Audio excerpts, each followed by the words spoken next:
Tollywood stars అంట విజయ్ దేవరకొండ మరియు రష్మిక మందన్నల వివాహ రిసెప్షన్ వేడుక గ్రాండ్ గా జరిగింది. సినీ ప్రముఖుల సందడితో ఈ వేడుక ప్రత్యేక ఆకర్షణీయంగా నిలిచింది. వారణాసి సినిమా షూటింగ్ నేపథ్యంలో సాగే కీలక ఘట్టాల చిత్రీకరణ కోసం దర్శకుడు రాజమౌళి మరియు మహేష్ బాబు గండిపేటలో షూటింగ్ నిర్వహిస్తున్నారు. టాలీవుడ్ క్రేజీ హీరోయిన్ ఒకరు హోలీ వేడుకల్లో పాల్గొన్న ఫోటోలు సోషల్ మీడియాలో వైరల్ అవుతున్నాయి. అలాగే కొన్ని చోట్ల వినూత్నంగా డైనోసర్ కాస్ట్యూమ్స్ మరియు ల్యాప్టాప్లతో డాన్స్ చేస్తూ హోలీ జరుపుకోవడం ట్రెండ్ అయింది ఈసారి.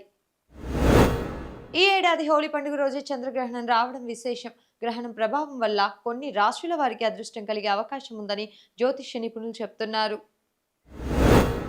భారత్, ఇజ్రాయెళ్ల మధ్య సంబంధాలు కాల పరీక్షకు నిలిచాయని, త్వరలోనే స్వేచ్ఛా వాణిజ్య ఒప్పందాన్ని ఖరారు చేయనున్నట్లు ప్రధాని మోడీ ప్రకటించారు. ట్రంప్ ప్రభుత్వం టారిఫ్స్ విధిస్తున్న తరుణంలో అమెరికా వాణిజ్య కార్యదర్శి ఆకస్మికంగా భారత్లో పర్యటించి చర్చలు జరుపుతున్నారు. ఐతుల్లా అలీ ఖమేనీ కుమారుడు మొస్తఫా ఇరాన్ తదుపరి సుప్రీం లీడర్గా ఎన్నికైనట్లు నివేదికలు అందుతున్నాయి.